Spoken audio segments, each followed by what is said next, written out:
All right, hello and welcome everyone. We're very pleased to have you at our first Pacific Connect series put on by the Yokosuka Council on Asia Pacific Studies. So Pacific Connect has been a long time in coming, and the goals of this series are to um, elevate Pacific Islander voices into and bring conversations together, both between Pacific Islanders as well as with many of their partners, such as the US and Japan, and other partners. So we're very happy to have you all here. And before we begin, let me first read the biographies of our wonderful presenters. So first we will have Herbert so Takeifanga, who is the director of Primary Schools Division in Tonga's Ministry of Education, where he's the director for all government primary schools and middle schools, as well as media, sports, and culture, health promotion at schools, and the Soraban program. He holds a Master of Business Administration from the University of South Pacific in Suva, Fiji, and a Master's in Education Planning and Management from the UNESCO International Institute for Education Planning in Paris, France. Our second presenter will be Apolish Gumong, who is a teacher trainer for higher education research, science, and technology of Papua New Guinea. He is currently a master's student as a part of the prestigious JICA Scholar Program at Naruto University of Education in Tokushima, Japan. And our third presenter is Canita Harollyn Rilometo-Nakamura. She was the Indigenous Learning Recovery Coordinator for 4 years with PREL before becoming the Systems Transformation Grant and Wayfinding Coordinator for Pohnpei State Department of Education in the Federated States of Micronesia. She has studied psychology, sociology, and accounting in various different universities in Hawaii, Missouri, Tennessee, and finally at the College of Micronesia, the National Campus, with an emphasis on Micronesian studies. So if you will allow me, I will quickly share my screen to give folks a map of where these folks are talking about. So allow me to share this screen.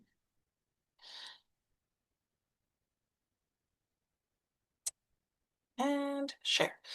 So we have Apolish from Papua New Guinea. We have Kani calling in from Pohnpei. And we have Hipeti calling in from Tonga, quite distant from us. Myself calling in here from Japan up in the north. So I will stop share there and pass it over to our first presenter, Hipeti.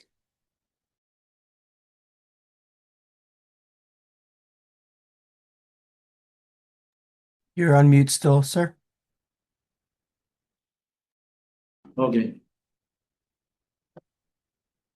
Then? Sounds good. Okay. First of all, I would like to thank you very much for this invitation to join me in this discussion of the challenges and innovation in Pacific Island countries. I'm Herbert from Tonga.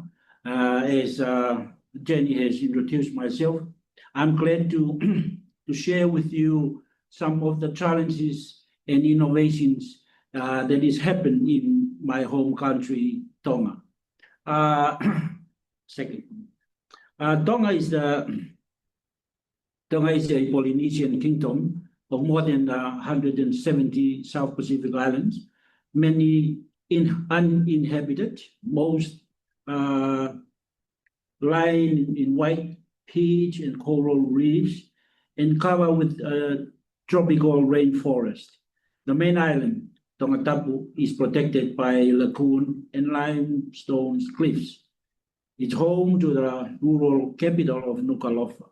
Our population is around more than 100,000, as it on the slides, and our compulsory age for education is from age 4 up to 18 years old. Our GDP per capita is around 7,000 US dollars. As on the other side of the slides, where Tonga, This is our map, and then where Tonga located in the Pacific. Next slide. I would like to begin to highlight right from the top of our vision plan for the kingdom, and then how we extract our vision from the overall plan of the country. So Tonga has the Tonga National Development Vision and Plan, and it's divided into two different parts. First is the long term, and the second is the medium development plan. And from there, the long-term development vision is based on the Tonga low emission development. And then the medium-term development plan, the second Tonga strategy development framework, which was initiated in 2015 to 2025, and now we are revising to continue on until 2030. So in Tonga, these are the major components that we derived our education from there. First, from our Tonga National Development Plan. Second, to the Tonga National Planning Framework. And then the last is the Tonga Strategic Development Framework. So from there, the Tonga Strategic Framework has 5 pillars. First one is the economic institution, focus on social institution, political, infrastructure, and natural resources and environment input. So from there to the Tonga Strategic Framework 2 has seven components, and it lists on the slides. It's more relevant to our education. So the first one is to be more inclusive and sustainable and dynamic knowledge-based economy. The second, a more inclusive, sustainable, and balanced urban and rural development across the island group of Tongatapu. So down to the last one is to be more inclusive, sustainable, and consistent advancement of our external interests, security, and sovereignty. So from there to the Tonga Strategic Development Framework up to 2030, so Education Act, the revised edition, which was done in 2013, from there we have Education Regulation, revised edition in 2016. And then from there to Education Planning Framework up to 2030. That's from our Tonga Strategic Development Framework. And then from there, the second part, we have to develop our corporate plan, annual management plan, and then to our national budget. But these are the major components of the tools that we are working for education sectors. And then from there, we have a plan, a 3-year corporate plan, annual management plan, and their focus. First of their focus is focus on quality education. Second, we concern about our curriculum development.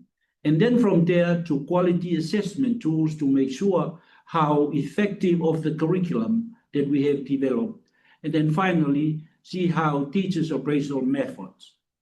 And at the same time, I have some data here from the past few years ago, that's to show that what's happening in each classes in the classroom, and also the children development on track with the development plan that we have identified. Unfortunately, because of the time is short, I don't think that we can go in details with those graphs.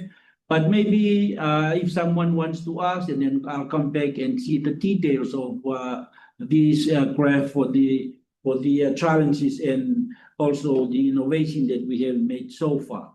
But I wish to focus on education challenges. A lot of bottlenecks, I think it's pretty similar to the Pacific Island region. First is the financial constraint. All the plan that we have developed, we need a sufficient financial plan.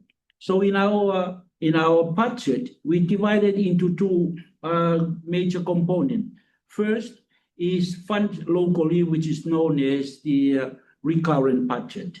And then some of the activities we won't be able to fund it locally. We seek donors to coming in and then help us, and then we call it a development fund for extra activities. And then thank God for allowing the foreign countries to have to give hand on that one, and also the donor partnership that will help us to overcome the challenges that we faced. And then the second one is the shortage of human resources. I think it's common across the Pacific Island. Sometimes we plan to do some more activities that will help for our development. Unfortunately, our human resources, because of our population so small, and then we have to make sure that we have to minimize according to our capacity and also the number of human resources that we have. But we have identified that there are challenges in between there, especially the number of teachers in the classroom. The teacher and student ratio is going up, and at the same time, we are running out of teachers. And also, the time of human mobilities and also the job mobilities around the world, that will trigger some of our capable human resources to move for other greener pastures in our neighboring countries. But that's how we face, and then one of the challenges that we faced in Tonga. Also, redeploying of novice teachers to the remote schools in the remote islands. Here in Tonga, one of the education challenges, which is obvious in our islands, there are so many islands spread out as remote islands. And then the task of the government is to make sure that we have to establish schools among those islands. And then sometimes we try to deploy some new teachers to those schools at the remote islands. But the nature and the structure of the school is completely different from the one that we have in the main island, because there are so many different levels combined into one level, and then we call it a composite classes. Sometimes we combine more than two levels into one class because of the number of students, and we call it a multi-grade class. And up to a stage in the outer island, then one school with different levels with one teacher, and then we call it a sole charge. Means one teacher can teach multiple levels, more than 3 levels, but because of the number of students is very small, that's why we allow them to do that kind of things. But that one of the challenges that we have to provide and prepare teachers to cater for these needs from the outer island. At the same time, increasing of teacher outflow and teacher burnout.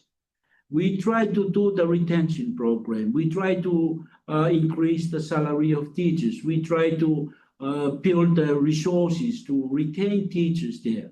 Unfortunately, the outflow of teachers to the greener pastures place is not stopped. It's ongoing. And at the same time, some of the teachers, they are burned out from the classroom and from the education sectors because of their salary is not up to date to cater for the cost of living. So that's the factors that affect the teachers' outflow and teachers' burnout to move out from education sectors. It's also, once we are working for that, we need at the same time to get the uptake baseline data for planning and development of educational program. Whatever plan is in place, we need to get an uptake baseline data for monitoring and assessment of what the outcomes that we have. and also the outline connections to the remoteness island schools, the online. At the moment, we tap into the technologies, and then sometimes we try to run some training for professional development of teachers. Unfortunately, we won't be able to bring the teachers from the outer island to the main island because the school will be closed and no one will take over when they are coming for professional development. So we used our technology to using online connections via internet and also cable, wireless, and those kind of technologies to make sure they are living at their remote schools, at the remote islands, but we can be able to deliver the professional development right from the main office at the same time, and not even and minimize the disruption of the schools out in the schools place. Sometimes it's happened the communication breakdown for decision making. I know it sometimes because we are based here in the main office, in the main island, but far to the outer islands, our decision is sometimes delayed to reach over to those islands and sometimes are not relevant and applicable to the outer island schools. And that makes things one of the challenges that happen between us and teachers. Also, the school dropout and then secondary school, at secondary school level, it's obvious, especially once they finish the primary school or elementary school, and then the cohort will move to the secondary, a lot of dropout in that transition.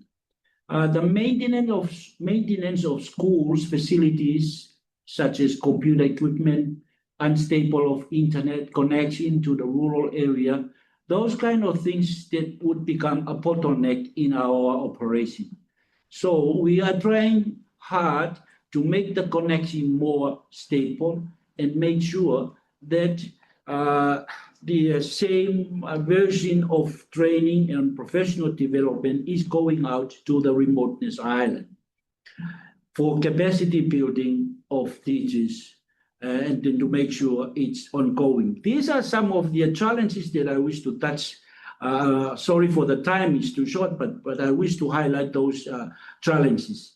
So from there to what the innovation that we try to do as a way forward to minimize the bottleneck in our operations is the ministry sometimes try to increase our budget to a maximum of 20% of our national budget. I think it's a global issue, and at the same time, UNESCO tried to encourage some of the islands and countries to make sure their national budget for education is a minimum of 20%, 20% from the national budget. So at the same time, Tonga is on the way forward. We are around in more than 70% now of our national budget going to the education sector. But I wish to highlight here the donation of the development partners from overseas, like ECAB and World Bank, and then the other famous development partners for giving hands and help us in our budget support to increase the amount for education sector up to 20%. Next, the recruitment of more teachers to meet our education sector supplies and demand for teachers. We have established our program for preparation of teachers from the Tonga National University. And then from there, they are the supplier to the demand of the education sectors. And at the same time, we are working closely hand in hand with the Tonga National University to provide them the requirements that we require for teachers to train them to become new teachers at the coming years. So we set a target for the minimum level for every teacher to have a diploma in education before coming in to become a teacher. So the minimum qualification is a diploma in education. At the same time, we need more incentive for elementary school teachers. At the same time now, we just introduce our new innovation in education. We combine ECE and primary school from class 1 to class 6, and then extend to Form 1 and Form 2. And then we call it a government middle schools. At the same time, we run them as one package of the primary school level. So the early childhood education from age 4 and 5 establish a classroom in the same compound of the school where they have class 1 to class 6, and also in addition of Form 1 and Form 2. And then we call it a new innovation of government middle schools with one principal to oversee right from ECE up to Form 1 and Form 2. It was in our plan for so long, but the last 3 or 5 years, we just established and introduced it in a few schools. So the total number of schools here in Tonga, including the islands, is around 140 schools, including the primary schools and non-government primary schools. So only 42% of those schools, they have a government middle school, which means they start right from ECE up to Form 1 and Form 2. But these are the kinds of innovation that we want to establish to solve the needs and the requirements of the community for education sector. Also, the significant role of baseline data for education development. We have established our MS division in the Ministry of Education to provide the baseline data, updated data for our assessment and monitoring. Luckily, because with the assistance of the development partners, they provide DAs to do the development. And we are looking forward that we are working hand in hand for better development program in the future based on evidence, not based on any other ideas. But we need an empirical evidence for our educational development plan. It's also our curriculum. We try to enhance our curriculum development and its implementation process to the needs of our regional context. In the last 4 years, we revised our curriculum, especially for the ECE up to Form 2 at schools. And then we tailor it to the international benchmark, and then we call it a TIMSS. I think it's well popular around the world, the TIMSS assessment approach. And then we develop our curriculum with the assistance of the World Bank. They provide the technical assistance and the team to do our revising curriculum, not only to tailor for our context, but at the same time, we move from our previous one, which was outcome-based, to the competency-based. So competency means focus on the skills rather than the outcomes. And that's what we are trying to running and operate in our curriculum, especially for the students. We give teachers and students an opportunity to play on the curriculum because we encourage a student-centered approach for the elementary school and teachers. And at the same time, we run through all across the schools our professional development for teachers to familiar with the new revised curriculum and also the approach of the revised curriculum, just to make sure that we are up to the regional standard as compared to the global standard. But that's one of the things that I think it's a blessing for Tonga. That's one of the latest innovation that we have had in our education sector in Tonga. Second to the last, it's an ongoing teacher professional development. We have established to make sure in one whole year of academic years, we have to make sure that every teacher should have a 50 hours professional development, just to make sure they are all updated with all the new developments that we have in our education as part of our innovation for education sectors. And then the last one is using technology in education method is a way forward of how to solve these challenges that we have that I have mentioned in our discussion. But above all, we thank you for all the development partners for the help in financially and also with the technical assistance to make sure that we have to minimize and then make a good solution for our challenges and also a way forward as part of our innovation in the Kingdom of Tonga. But I think that's the main point according to our time. But that's how we are working with our challenges and also innovation that we have made so far. I think it's all from Tonga. But if any question, then we'll discuss. But that's how I prepare. Thank you very much.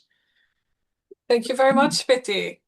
That was wonderful. So now I will turn the floor over to Apolish to present his as well. Thank you.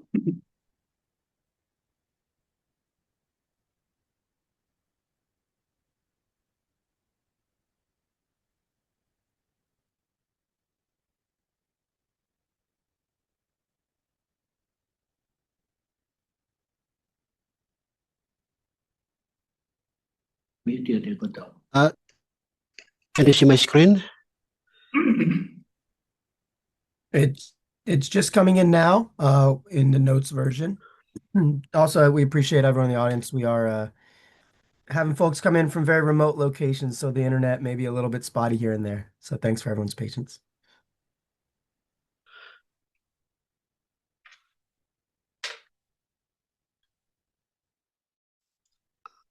Jenna, thank you. Is my screen clear?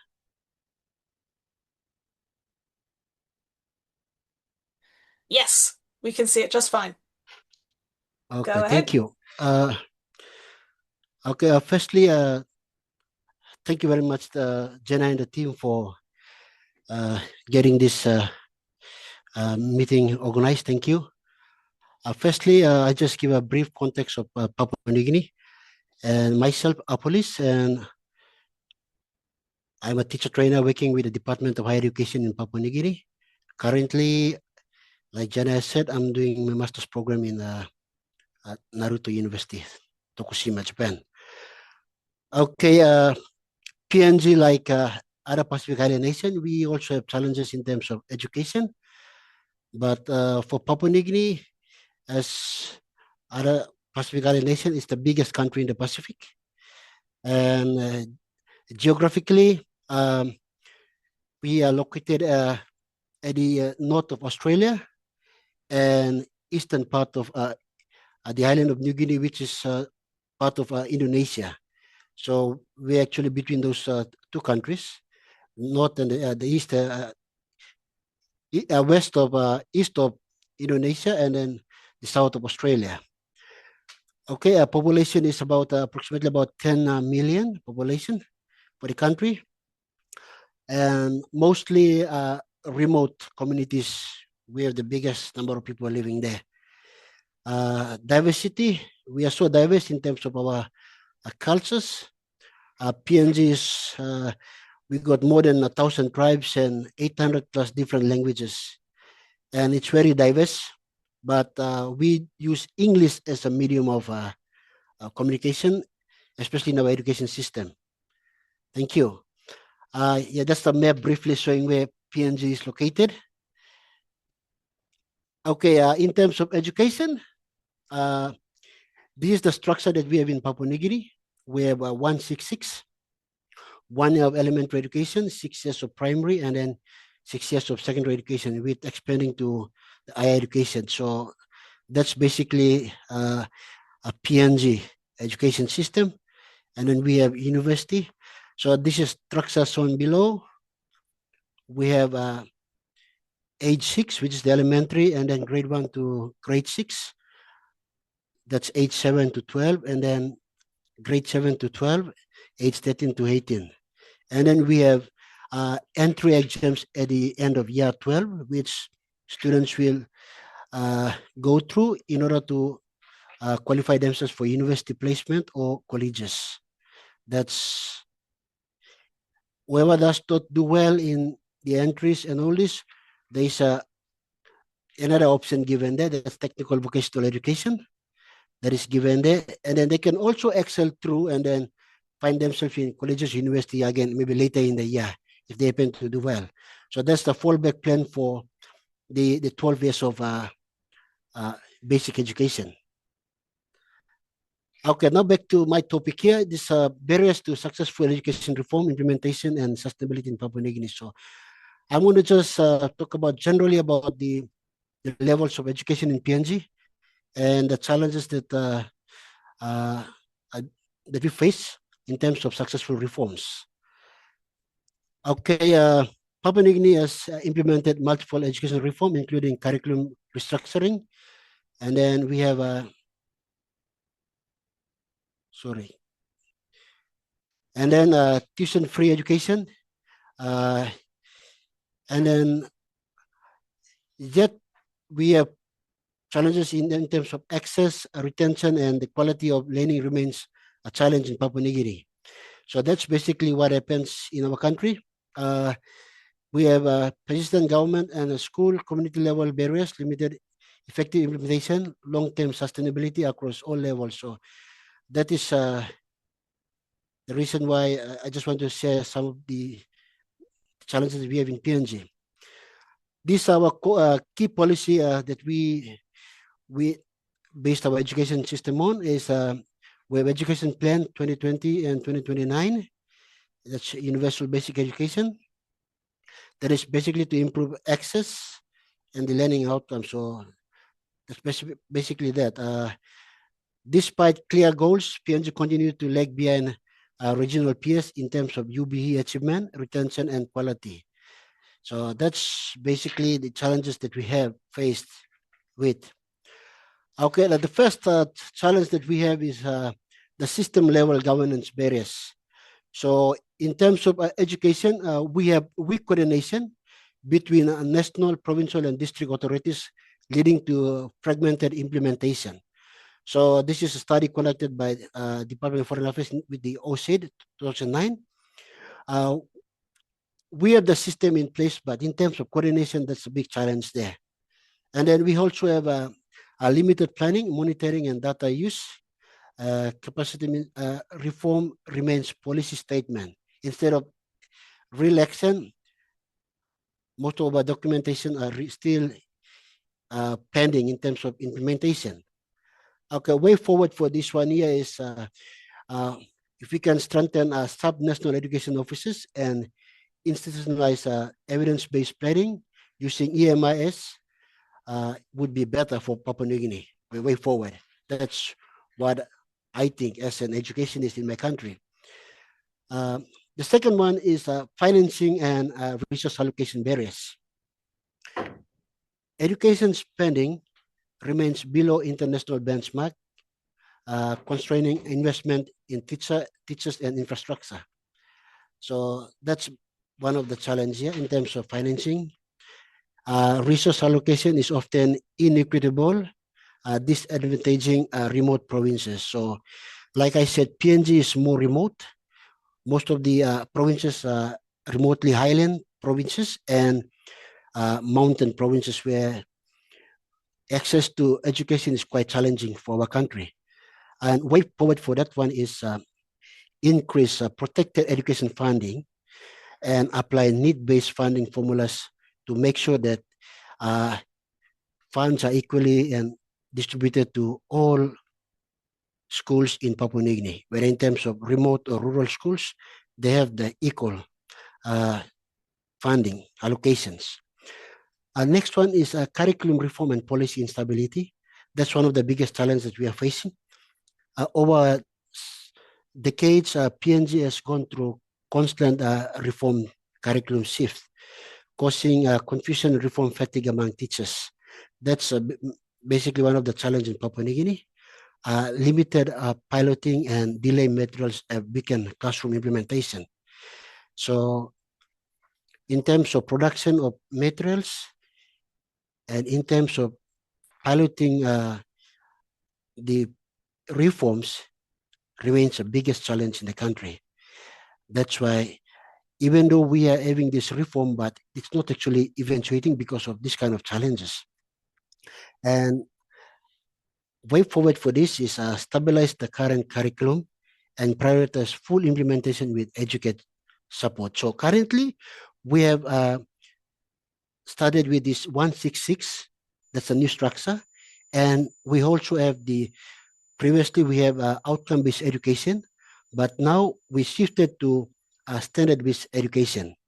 So what we can do best now is we can stabilize this current curriculum now, and then we prioritize full implementation in terms of resource support, everything that we can do, we support the current, and then we can see progress. So this is the challenge that we have in the country now with frequent shift that has also ended the quality and even implementation challenges. Okay, teacher workforce and professional development. That's one of the biggest challenges in terms of reform. You know, when reform comes, it comes with all the requirements that need to be done. But the challenge now is the workforce and professional development for teachers. Teacher shortages and maldistribution persists, particularly in rural areas. So most of the time, schools in remote parts of Papua New Guinea, teachers are actually doing multi-grade teaching. Just like my colleague from Tonga has said, most remote schools in Papua New Guinea, teachers do multi-grade teaching because we don't have enough teachers supplied to those areas. So teachers do teachers double the grades when they're teaching. So that's the biggest challenge there. So what we actually require is we require more teachers to be deported to rural places, rural parts of PNG. And that's the biggest challenge. Teachers' welfare and professional development has often been short-term and donor-driven. So most of the, like my colleague from Tonga has said, teachers' welfare in terms of teacher salary and all other things are not met by the department. That's the biggest challenge. And in terms of their professional development as well. Most of the programs that funded for teachers are donor funded, especially most of our colleagues from, especially our donors from Australia, they're actually sponsoring those. Even we have JICA also stepping in there to help in terms of teacher training. So this is our biggest challenge. So what I was thinking is like, way forward is like, we develop a comprehensive teacher policy and a package where it can institutionalize all professional development programs, and those programs must be taken on by, even though donors have help in there, but the government has to also step in to take ownership of those programs. That would be great for the country. The fifth one is the access and equity, basic and secondary education. So again, like I've said, most schools in Papua New Guinea are remote. Distance is another thing, poor infrastructure. And these are all the things that contribute to dropouts and maybe retention rate in terms of students' education. Hidden costs persist despite free education policies. We have free education policy in PNG, but there are costs also involved. You cannot say free. That's right. That's one of the biggest challenges. It's just a policy, but also a challenge on the ground. Way forward is expand flexible delivery models and strengthen targeted financial support. That is very important. So we have to target priorities. Whatever needs to be fixed, we fix those ones. So when we are targeting the budget a breakdown, it is to target all those specific areas, and that will come from the EMIS, from the Department of the Education. They have to do that to target those areas. So that's basically in terms of access and equity. Gender and inclusion barrier, that is also one of the challenge, but with the help of our donor agencies that are currently working in the country, in terms of gender, I think country is doing well now with most of our female, our children who are female are now attending schools. They are attending schools, and we are happy with that one. But we need more to be achieved in terms of girls' retention. But the challenge is when it comes to going higher in terms of the education, it started declining. That's from the current studies that are conducted by UNDP and UNICEF.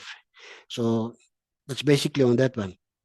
Children with disability remain underserved despite inclusive policies. So this is also another challenge in the country. Students with special needs need proper attention back in the country. That's why it's very important for government to look into that one. Implement a gender-based responsive, safe school program, and invest in inclusive infrastructure. That's one of the way that we can do in terms of helping gender and inclusion barriers. So that's basically on that. The seventh one is learning outcomes and school level barriers. This is basically in terms of quality output, in terms of students' performance, teacher performance. We have low literacy and numeracy levels persist despite increased enrollment. That's well-being study. And contributing factors include overcrowded classrooms and weak instructional leadership. So that is something that I have identified in Papua New Guinea. Is infrastructure is one of the biggest challenges in the country, where we have students, because free education was introduced and UBE policy was implemented, there are so many students attending schools with more than 60 to 70 students in one classroom. That is more.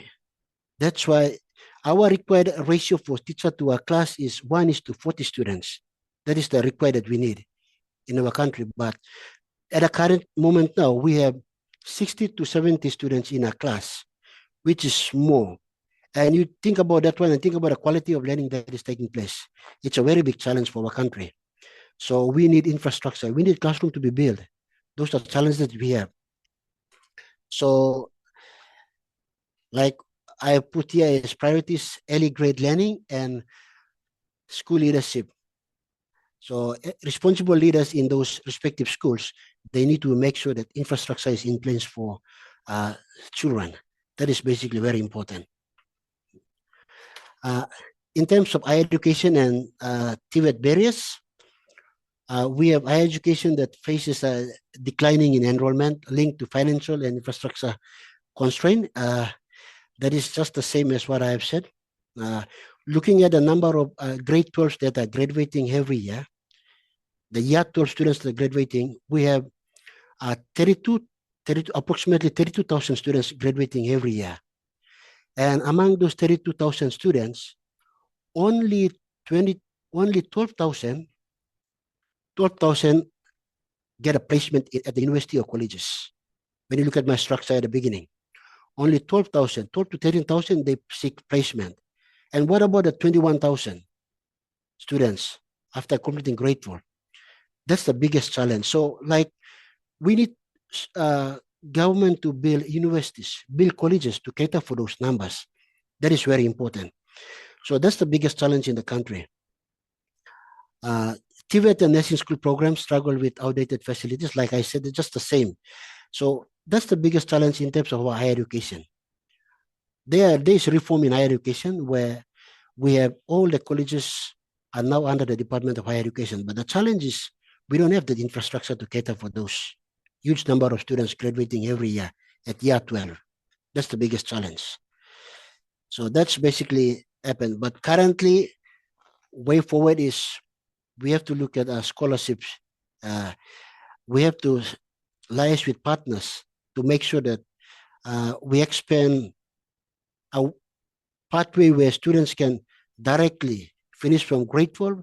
They can find scholarship somewhere in our neighboring countries, in maybe Fiji, Tonga, or maybe Australia or somewhere.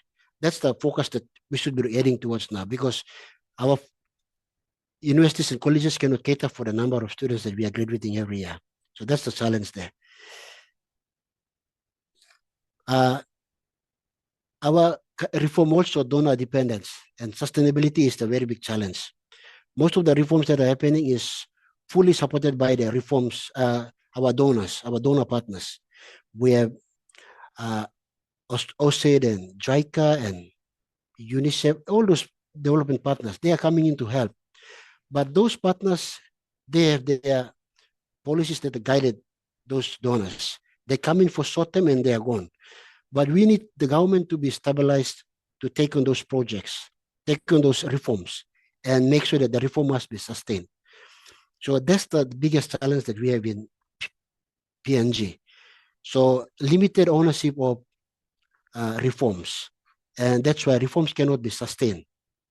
That's the biggest challenge that we have. So the way forward for this one is like government need to integrate and maybe take those programs, make it their own, and make sure that those programs are institutionalized in our national system, which can cater for, and then we have a clear transition plans that we can have in place for the reforms to be successful. So that's the biggest challenge that we have in the country in terms of the final one that I have here is the cross-cutting social and cultural barriers. So this is the biggest challenge that we have in the country now. Violence and social instability. PNG is, like I said earlier, we have so many ethnic groups, different cultures, and this is the biggest challenge for our government to make sure that we have to bring that one. So law and order is very biggest challenge for us. Make sure that when these things are in place, then we will see that the donors will come in, support will come in, and then we will see progress. So passive low economic returns to school weekends, community support, that's one of the challenges here. So in this one here, every parents that invest in their child, they want to see that their child progress through and then bring return to the education that they invested for. But if they don't see that return, that also, make parents to lose interest in supporting the child. So these are all of the challenges are systemic challenges that are affecting the current reforms that are going to happen in the country. So it is up to the government and even our policy implementers, policymakers, they have to step up in this area to make sure that these things are done. So reforms going to be successful in the country. So that's basically on challenges. So to conclude or summarize my presentation here is governance and capacity, invest in sustainable national system and EMIS. So in order for this to happen, government need to have that capacity in terms of investment in a sustainable national system where anything that is recommended by the EMIS, data that is presented must be effectively executed. But most of the time, when these reports are presented, the failure is the government cannot fully look into those areas to address those issues. That's the biggest challenge. So we really need to look into those reports and address those issues.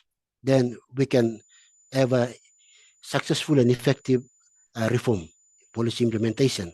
The other one is financing, increased and equitably targeted education funding. So based on the EMIS reports that are being produced by the department, government need to target priority areas and then support funding on those ones.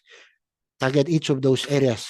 That's where we can achieve those areas that we need to achieve, especially in terms of reform. Curriculum and teachers. We need to stabilize reform and strengthen teacher development. Just like my colleague from Tonga has said, teachers are a very important part of policy implementation. If teachers cannot be helped, cannot be strengthened in terms of their welfare and in terms of their capacity building, you can have a best reform policy in place, but that cannot be executed well if you don't have those reform implementers. And finally is access, equity, and quality. So we need a flexible delivery, inclusion, and early grade focus. So for in terms of quality in PNG, the best way that we can do is we start with early grades and moving forward. That's where we can achieve that. But like I said, generally in terms of reforms, policies are there, nicely written, but in terms of uh, effectively implementing them is a very big challenge in the country. So finally, to conclude here is sustainable reforms requires long-term political commitment, equitable financing, and strong implementation capacity. Partnerships with communities, churches, and development partners is essential for improved learning outcomes. So just my thoughts on those ones. So to achieve quality reform and uh, successful reform implementation, like all these things that I mentioned in the way forward is very important for our country. So thank you. Yeah, that's basically on that one. I can elaborate more if there's questions coming up on any areas that I've discussed with you. So thank you very much. Thank you very much, Apolish. That was very thorough. So now we are going to shift to Canita and allow me to share her slides. Okay. So, iyango kasalelia manko. My name is Canita Harollyn Rilometo-Nakamura, and I'm joining you from Pohnpei in the Federated States of Micronesia. I'm here to share a little bit about the Indigenous Learning Recovery Project, which was a project under the Pacific Resources for Education and Learning, or PREL, for the past 4 years in Pohnpei and in Kusrai. Next slide, please. Let me share a little bit about my country. The Federated States of Micronesia is comprised of 4 states. The capital is housed in Pohnpei. The other states are Kusrai, Chuuk, and Yap. The FSM has a population of close to 100,000, according to 2021 estimates by the FSM R&D Division of Statistics. We are a big ocean state, meaning of 607 islands, 65 of which are inhabited, with a total land area of 271 square miles. But we have an exclusive economic zone of over 1 million square miles. Big ocean state. The FSM has a history of being colonized. First, it was from Spain, and then Germany, followed by Japan. And then after World War II, the UN assigned it to the Trust Territory of the Pacific Islands, including the Marshall Islands and Palau and the 4 states of the FSM. Now, FSM is a sovereign nation with a compact of free association for economic support from the United States. English is the main or common language.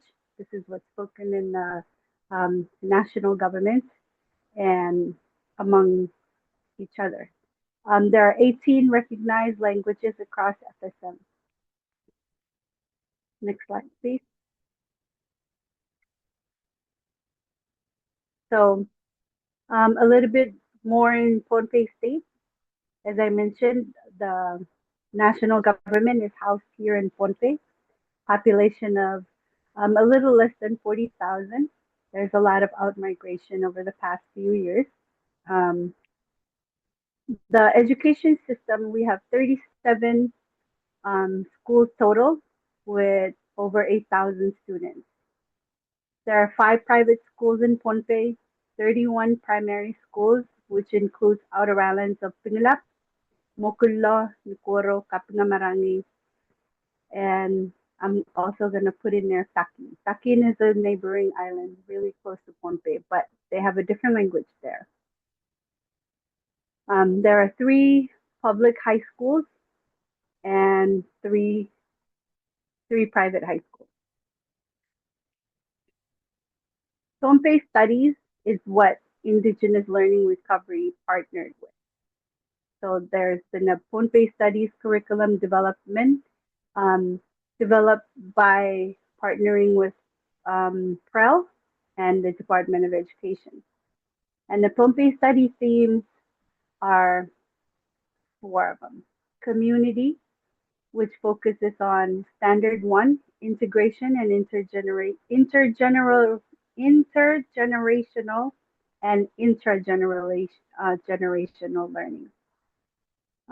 Standard two, collaborative tasks, and theme of environment, we have standard three, which is sense of place. Standard four, resilience and self-sustainability. Under the theme of traditional values, beliefs, and practices, we have standard five, everyday two, ceremonial practices. And the theme of communication, standard six, which is of language use. In Pohnpei, there's common language, which is mostly spoken by everyone, and there's an honorific language, which you use in certain settings and places. Next slide, please. So the Indigenous Learning Recovery piloted in 2020 with one school, and then moved on to 3 schools, and then 6 schools in Pohnpei and 4 in Koshai.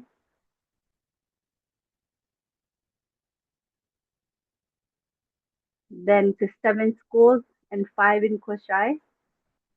And this past school year, yes, May 2025, we had 13 schools in Pohnpei participate, and all the schools in Koshai, including the private schools. So what we did with the Indigenous Learning Recovery Program is we partnered with the Department of Education, and they selected schools. And then working with the schools that were selected, mostly with the principal, we selected community elders. So the principals and the staff and PTA, they selected community elders to come into the classroom 3 times a week for the last class period of the day to teach about honorific language, traditional leadership hierarchy, and the the updated leadership list. Genealogy, carving. Some of the elders taught local land and sea stewardship, the traditional or local farming practices. They also taught place names and history of those places, traditional protocols in the community nas, especially surrounding ceremonies, traditional dances and traditional costumes. For example, these students in the picture portrait, those students carved their own paddles, decorated them.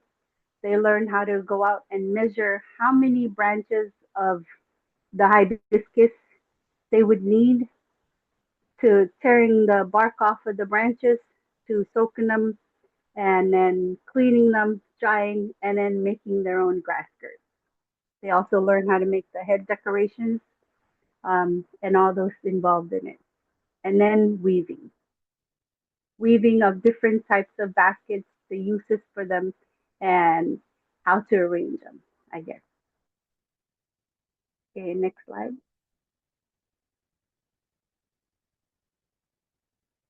So the major ILR highlights are Indigenous Learning Recovery. This strengthening of school and community engagement. We saw an increase of parents being involved in the school more, increased student participation in community events. For funerals, there's a that is prepared, like the last piece for the person that passed.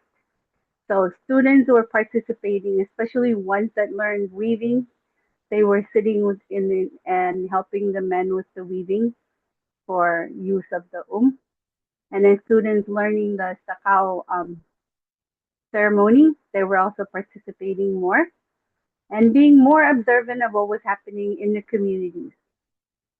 Um, ILR has been building stronger collaboration with the NGOs, some of the partners, and the education department or system with the school and the communities.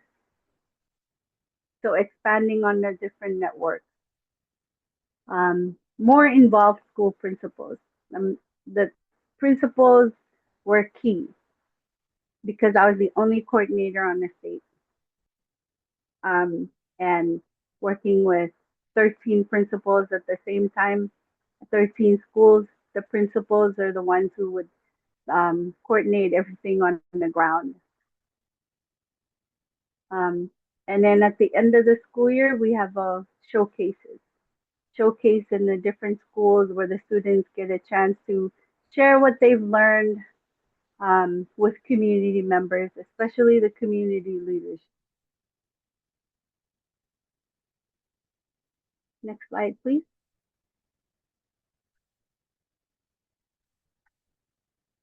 So ILR was a Pearl project, but everybody recognized the value of what the project was about, the objectives of it.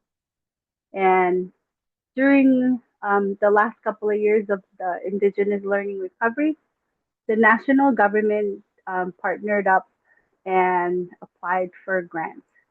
With the Global Partnership for Education, they've been awarded the Systems Transformation Grant, which is implemented now across 4 states of FSM. And I am now the coordinator for Pohnpei State. This is implemented by the National Department of Education in partnership with the UNICEF, who is handling the finances.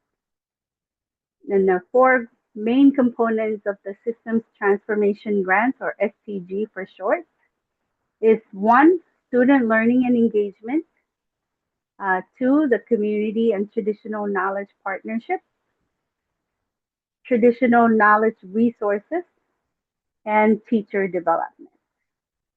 So this is my new work. And in this school year, we hope to expand into 14, 18 schools here in Pohnpei alone. And I cannot share the statistics from the other states. I don't have those. But here in Pohnpei, we're moving up from 13 schools last school year to 18 schools this school year. And we are hoping that by the end of the Systems Transformation Grant, which is a 3-year project here in Pohnpei, we will have Pohnpei studies in all the schools and also policies in place to make Pohnpei studies a core subject, because at the moment, Pohnpei studies is not a core subject.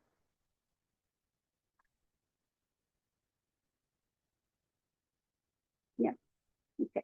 And last slide, please. Some challenges, time constraints. Every showcase, by the time we have a showcase for ILR, community members, community leaders, elders that help out in the school with the lessons, and the school staff, everybody always says there wasn't enough time. We need more time. Hence the need to have Pohnpei studies as a core subject, so it's taught every day in the classroom. Which means policies. And I believe that having that policy in place might not be as hard as trying to figure out how the policy is going to affect the daily student schedule. So those kind of things. And certification. With the Compact of Free Association, the US funds the education sector. And one of the biggest requirements is that all teachers need to be certified by the National Department of Education. And so this brought to the question, so how are we going to certify cultural teachers? So these are some of the challenges and that we have to address during the systems transformation grants period, so that by the end of this project, we have an answer to that. How are we going to utilize our community elders and knowledge holders um, to enhance Pohnpei studies in the classroom, and then make enough resources so that teachers that are certified because they went through teacher programs and have college degrees, um, they have the resources enough to be able to carry on the classes without the community elders being required to be certified. Yep. And that's it for me.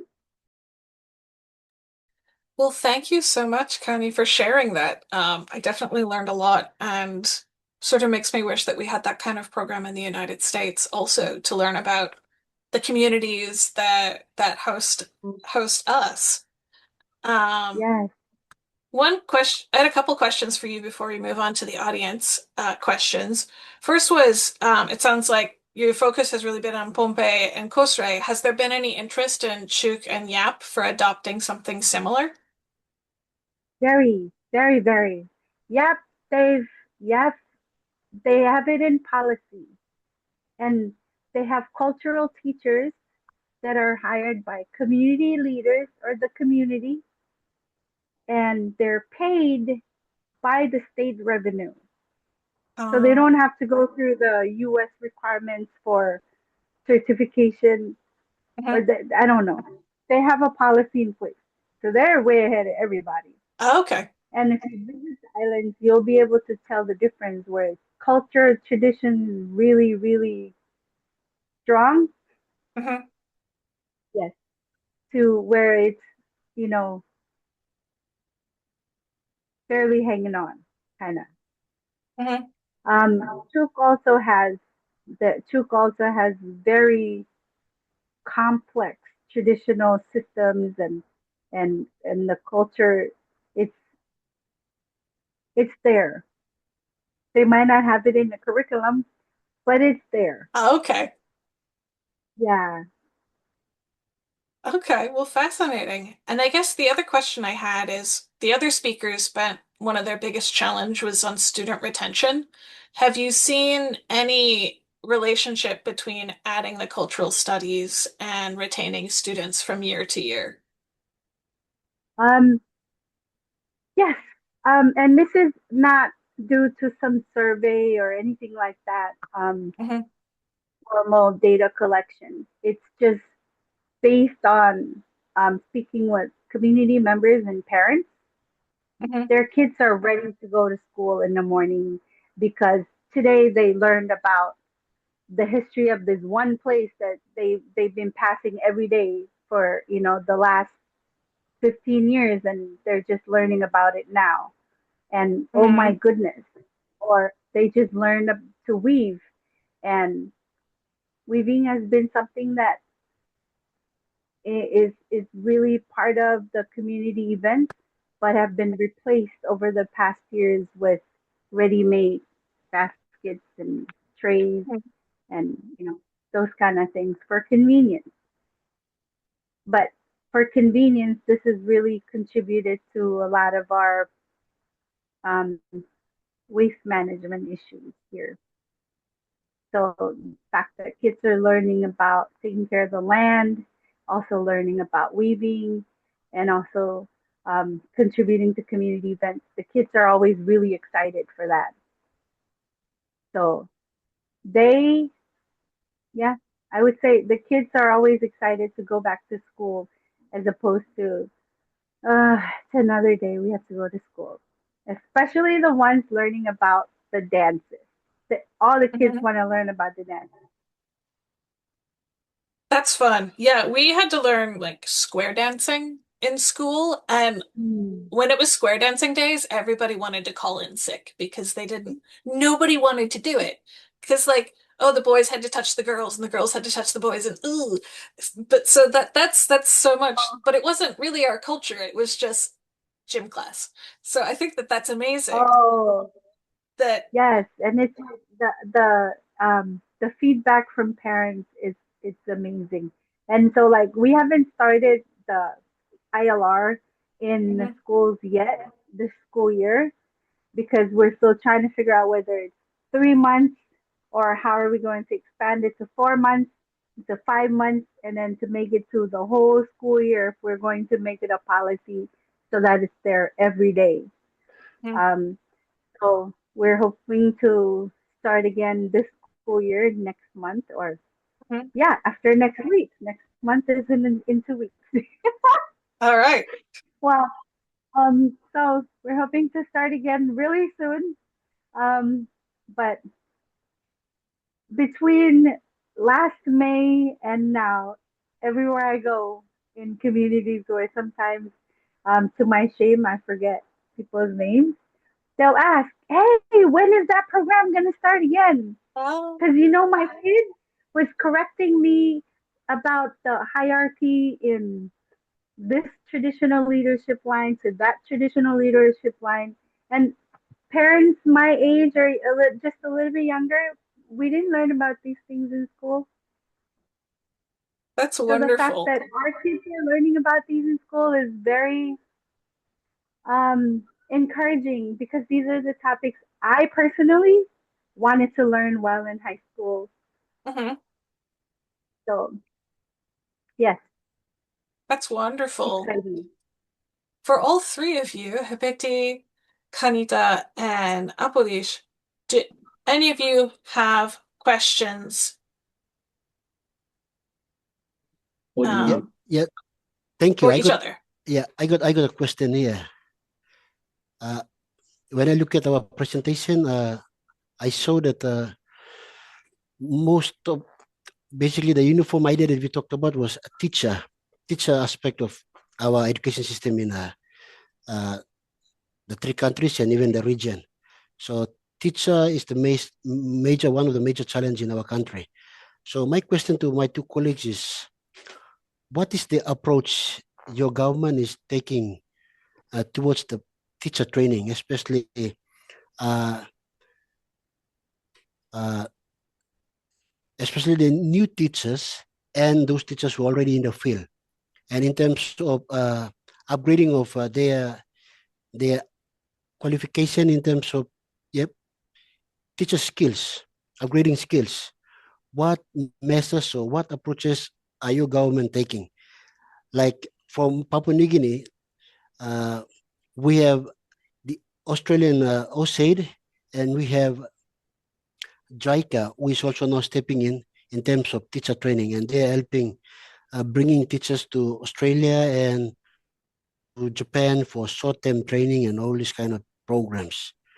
So that's what our partners are doing. But in terms of, and back in my country, we have programs that are also run by organizations that are also uh,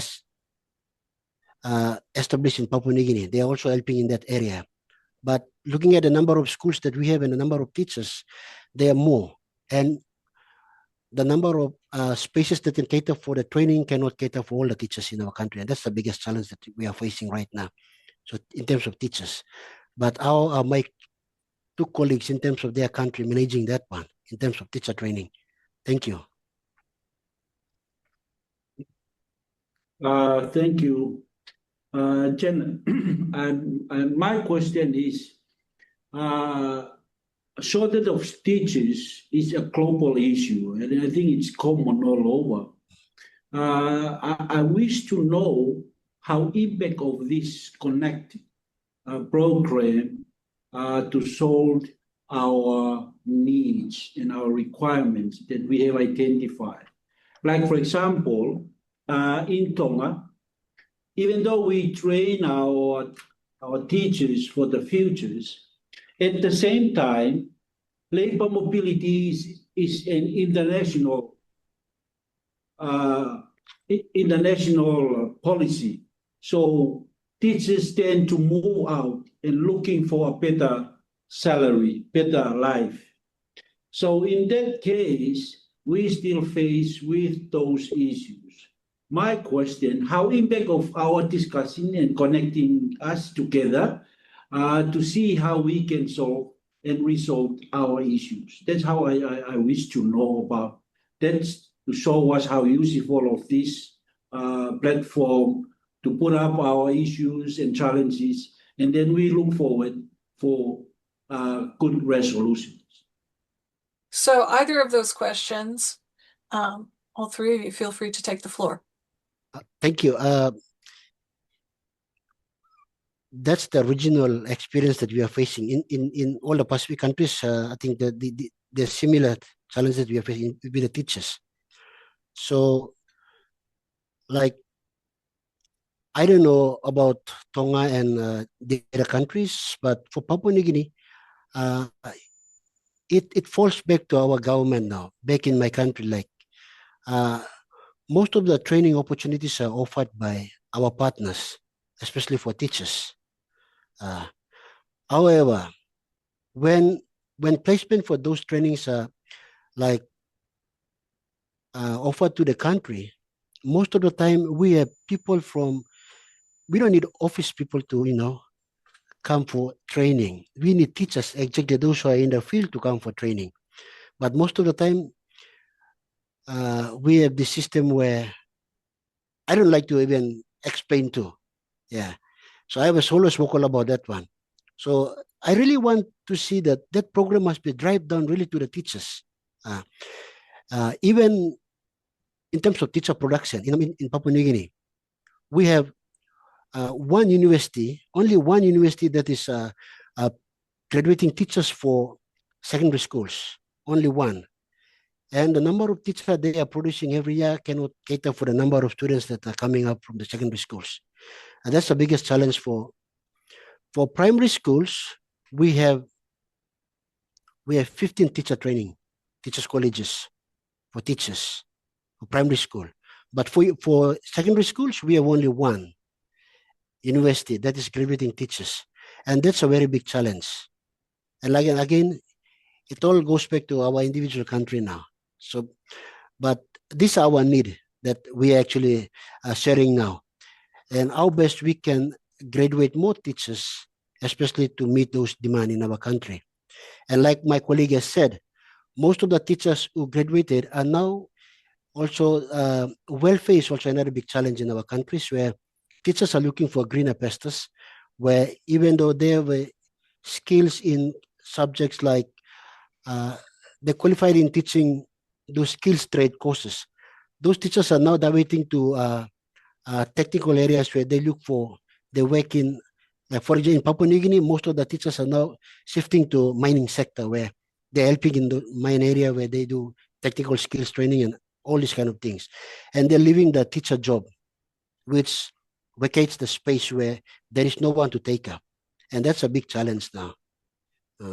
Even most teachers are now migrating. We have this New Zealand and Australia, they're offering teacher job in Australia and New Zealand, which most of our Pacific teachers are now serving in Australia.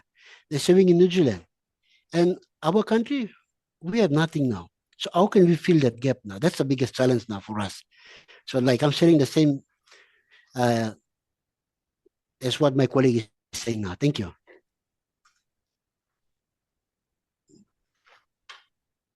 Thank you. Yeah. Hipiti or Canita, would you like to respond? Yeah. I think we have the pretty similar issues as happened here in Tonga, according to my brother from PNG mentioned. It's true. It's very true. But at the same time, sometimes we seek for an opportunity overseas and then send our students to the university overseas, but they are having a brain drain program. And then once they come back to our countries, because we don't provide them what they really need, but they have the capacity to look for more opportunities. And then at the end of the day, they will go back to New Zealand, Australia, and I think it's happened likewise to the nurse at the health state. Teachers and nurses, it's a global need for them to move overseas for an opportunity. And then sometimes, even though we train more, but they look for a more opportunity. So if it's an issue for PNG, because PNG is one of is the biggest island in the Pacific, and they have the biggest resources. They can afford, they know how to do, they have more universities. It's happened. What we actually do here in Tonga, we are trying to provide things for teachers to satisfy as part of our retention. And then the outflow of teachers to the overseas, it's going on. Our attrition rate, attrition means all teachers and staff moving out from education sectors, it's around 35 and 35 to 45%, which is huge for us in Tonga, the small country. But what we are trying to do, we are trying to prepare our supply from our Tonga National University, trying to meet. But the last 3 years, we haven't met the demand of the education sector to provide and supply good teachers with good qualification to do a teaching profession. But that's the issue that I think we used to discuss. And then we want to hear more from other listeners and the participants in this program, what their view about it. But thank you very much. Yeah, teacher retention is I believe it's always been an issue. Both my parents were teachers. My mom is retired. My dad passed away while moving on from high school teaching to college teaching. But they loved it. And some of those people, sometimes it's very hard for them to retire. But the younger ones, and looking at the environment now and the way of life, the teacher salary is not as high as it should be. Um, so that's part of the biggest issue in teacher retention, I think. Okay. Is the time that it takes and the energy required to be a teacher does not match with the compensation. I think that's a pretty universal problem, unfortunately. Yeah. So then one question from Coulter, Lindiki Heavenrich, was how much of Education Department and programs funding came through grants and through USAID, and what contingencies and alternatives are being implemented to deal with any changes to or loss of that funding? Oh, I think I answered that, but in the Yes, other but we didn't have a good recording of that one. Yeah. So in my job with Pro, we had a pretty big project that was not, it was in but it was through the NSF, the National Science Foundation. And that was one that we partnered with education department across the 4 states of FSM. And when that failed, there was no type of contingency plans from the education departments to pick up those things. Yeah. In my experience, for the indigenous learning recovery, it was funded by the U.S. OIA the last couple of years, and there was a period where there was a hold on the funding. So we had 2 or 3 months of no way of compensating community members for their time in the class. And again, there was no contingency plan with the department. We tried to put in a request for the Pohnpei state government to compensate the elders for their time, and that was 2024. We're now in 2026, and they haven't received any type of compensation. Okay, so But that is okay, continues to be a struggle. I think as I was listening to this, I was thinking even in the United States, which has, has a lot of resources, we have trouble maintaining teachers in rural Yes. spaces where they'd rather go to cities where they can get paid better. So then one question from Coulter, Lindiki Heavenrich, was how much of Education Department and programs funding came through grants and through USAID, and what contingencies and alternatives are being implemented to deal with any changes to or loss of that funding? Oh, I think I answered that, but in the Yes, other but we didn't have a good recording of that one. Yeah.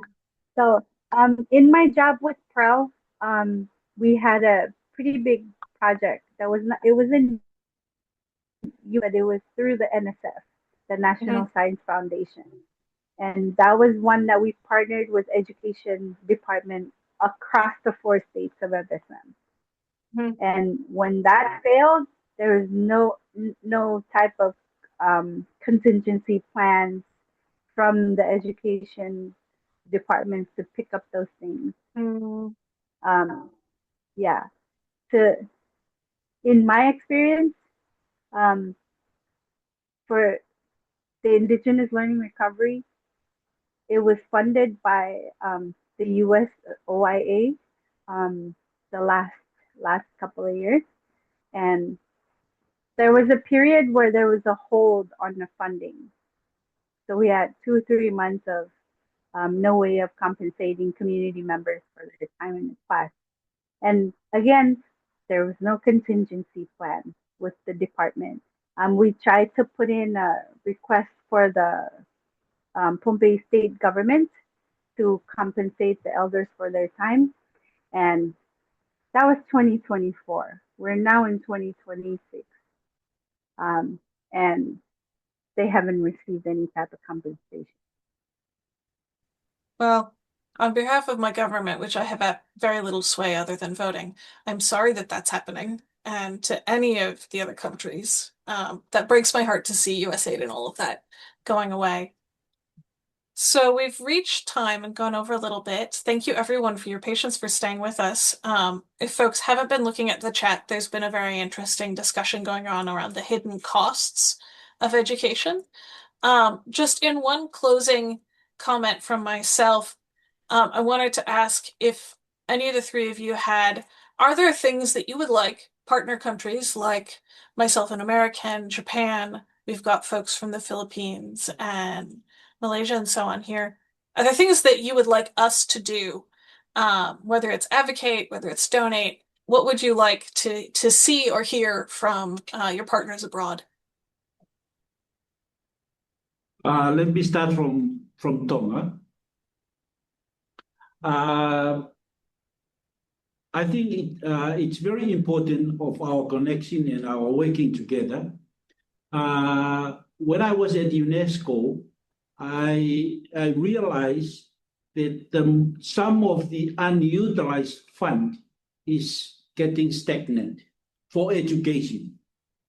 And then I was asking why, because they have that avenue, particular avenue of how to go in and tap into that fund. And then some of our countries from the Pacific Island regions, we don't really familiar with those aid modalities, not knowing how to tap into those funds, global fund. And at the same time, once the development partner coming into the Pacific, they come with their people, their consultants, of trying to, to develop modalities of how to tap into that fund. But towards the end of the day, as my brother from BNG mentioned clearly, it sometimes sounds donor-driven. It sometimes sounds going the fund to a particular group of people because they have. But at the same time, we are staying with our own needs, we are staying with our context, and then we know exactly how to do it. But unfortunately, the avenue is already locked. You won't be able to access to that fund unless you come in and go through the avenue. That's the point I wish to be more considered once we tap into the fund. I think the capacity of the educated people in the Pacific, they know exactly what they are doing because we all went to the similar university overseas and then we studied the similar textbooks. Unfortunately, once the fund coming into our place, foreign peoples are coming, and then they are coming with their own mandates. And then up to a stage, we have identified the needs is not really met in our project. But that's how I think it's a point of discussing.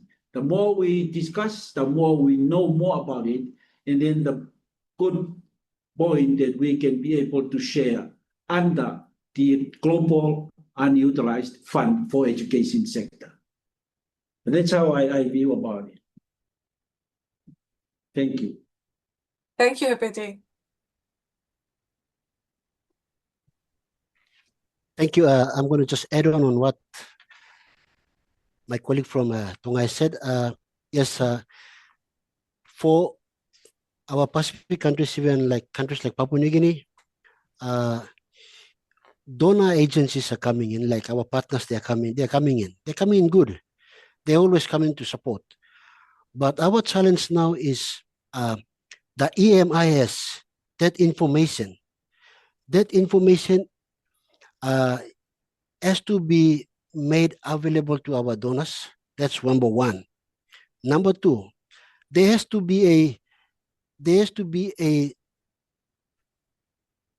what will I say? There has to be a monitoring group or something, a committee to be set up, and that should include a member from the donor country, donor funding countries, and maybe selected education officials back in the country. So they have to set up committee where any donor that is coming in, that has to be screened and then directed to the need areas, specific need areas, not just coming in as general package. We're coming to the education system where in most cases, some programs are repeatedly conducted in same provinces, which does not reach other parts of the country.